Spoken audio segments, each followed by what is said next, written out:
Nah ini baik. Jadi ketika perintahnya itu adalah wajib, meninggalkannya adalah dosa. Berdosa kalau enggak memanah, berdosa kalau enggak berkuda. Begitu maksudnya. Artinya harus pandai. Dan setelah itu baru kita bedah. Kenapa Rasulullah menganjurkan sangat agar kita memanah? Ibarat Allah yang kami muliakan. Berikut ini. Ini nanti saya harapkan kitab ini ke depan kita bedah dengan seksama. Karena sangat lengkap. Kitab ini adalah ringkasan, terjemahan dan daripada kitab yang langka di dunia. Itu kitab Furusiyah Muhammadiyah oleh Syekh Ibnul Qayyim Al-Jauziyah. Ya, kitab yang paling langka yang ternyata hanya didapatkan di perpustakaan Eropa. Lalu kitab itu dikeluarkan dengan baik-baik, kemudian mulai menyebar kembali di akhir zaman ini. Kitab Furusiyah, yaitu kitab kejantanan dalam Islam. Masya Allah, kitab kepahlawanan dalam Islam. Ternyata Islam punya budaya yang mahal sekali di masa lalu. Antum kenal dengan Coach Mihai? Kenal dengan Coach Mihai? Iya, orang-orang yang berkuda yang kenal sekali ini, orang pemanah yang kenal sekali. Beliau adalah juara satu dunia. Walaupun sudah dikalahkan, sekarang ada lagi yang terbaru. Tapi pengakuan Coach Mihai, semua ilmu yang saya dapatkan saya gali dari khazanah memanah Islam. Masya Allah. Kemudian siapa? Lars Andersen. Antum kenal dengan Lars Andersen? Lars Andersen, beliau pun memberikan pengakuan bahwa semua kemampuan yang didapatkan dari khazanah memanahnya Islam. Masya Allah. Nanti kita dengarkan bagaimana Rasulullah punya sahabat-sahabat yang luar biasa. Sa'ad bin Abi Waqqas adalah seorang pemanah yang mampu melemparkan anak panah dalam 1 detik 3 anak panah. 1 detik 3 anak panah. Itu bukan sebarang lepas tanpa energi, tidak. 3 anak panah, satu luncuran anak panahnya Sa'ad bin Abi Waqqas ini bisa menembus 3 orang manusia. Antum bayangkan kekuatan Sa'ad bin Abi Waqqas. Dan itu bukan hanya Sa'ad bin Abi Waqqas, nanti ada lagi namanya Abu Talha. Abu Talha ini waktu perang Uhud, dia punya tameng kayu. Dan tameng ini dibungkusi oleh kulit yang sudah disama. Tamengnya, dia berlindung di balik tamengnya. Sahabat-sahabat yang lain pada melarikan diri karena dihujani anak panah. Rasulullah bersama dengan Abu Talha di balik satu tameng itu. Bisa dibayangkan enggak? Kalau badan mereka itu gemuk-gemuk apa tipis-tipis? Hah? Badan Rasul dan Abu Talha itu gemuk-gemuk apa tipis-tipis? Kalau gemuk, satu tameng saja untuk 1 orang. Ini berdua di balik satu tameng. Berarti badan mereka itu langsing-langsing, itu maksud saya. Langsing-langsing, mereka merapat di bawah satu tameng. Kemudian Rasulullah, mana yang nyacak anak panah musuh dekat, beliau ambil. Beliau serahkan kepada Abu Talha, lempar katanya. Maksudnya itu panah. Kemudian Abu Talha pun memanah, Rasulullah yang megang tameng. Kemudian Abu Talha, setiap kali Abu Talha melepaskan panah, kata Anas bin Malik, Rasulullah memunculkan kepalanya, mencogok kepalanya. Beliau ingin melihat kemana tembakannya. Setiap tembakan Abu Talha tepat membunuh 1 orang. Tembus, ya, tembus badan orang itu. Masya Allah, ya. Setiap kali Abu Talha dan Rasulullah selalu tersenyum dan gembira.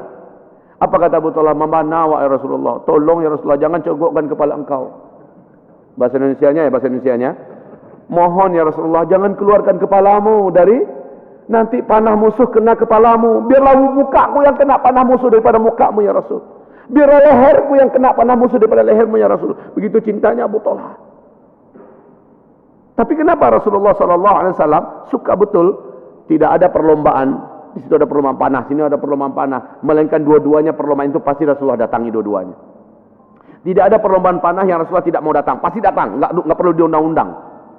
Kenapa begitu hebatnya? Karena Rasul SAW menyebutkan semua permainan di muka bumi ini, yang bisa menghabiskan waktu, tidak ada yang Allah sukai kecuali 3 permainan. Habis waktu kita di 3 permainan ini, Allah suka. Bukan sekedar Allah suka saja. Ketika Allah suka, pasti para malaikatnya juga cinta dengan permainan itu. Maka permainan yang 3 itu adalah 1, bermain-mainnya suami dan istri. Coba. Hah? Mesra-mesra. Di bulan Ramadan kurangi sikit lah yang itu.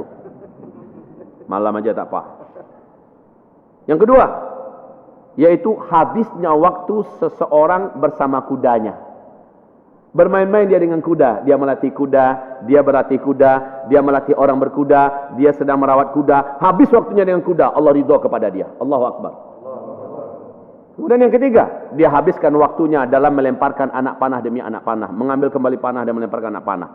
Tetapi dari keseluruhannya, ternyata yang paling dicintai oleh Rasulullah dari sudut permainan adalah memanah. Mengalahkan kecintaan Rasulullah daripada berkuda. Pada kata Nabi, makhluk yang paling aku cintai setelah istriku adalah kuda. Makhluk yang paling aku cintai setelah istriku adalah kuda.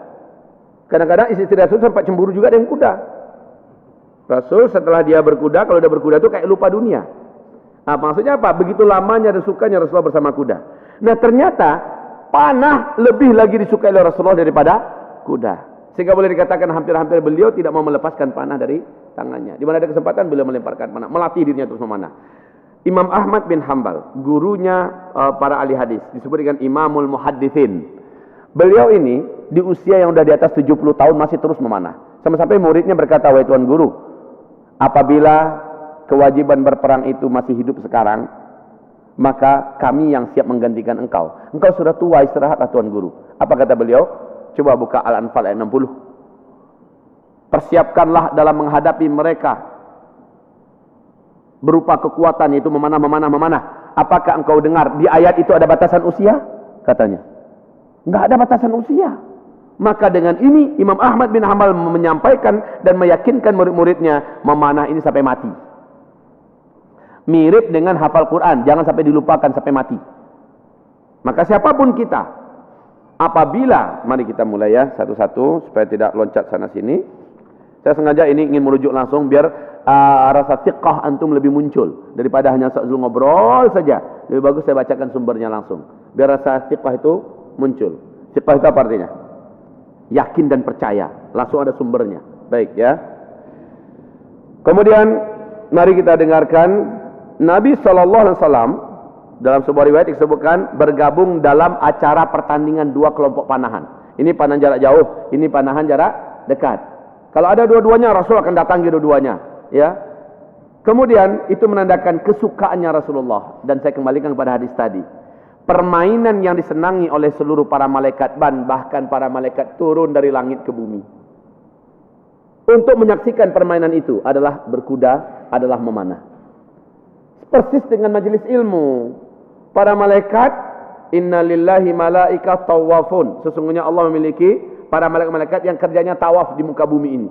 Ngapain? Nyari di mana ada majelis zikir, di mana ada majelis ilmu. Ketika mereka temukan majelis zikir, majelis ilmu, malaikat ini menghimbau kawan-kawan yang lain yang masih nyari-nyari. "Oi, halummu ila hajatikum. Halummu ila hajatikum. Sini, kumpul semua. Yang kalian cari-cari ada di sini."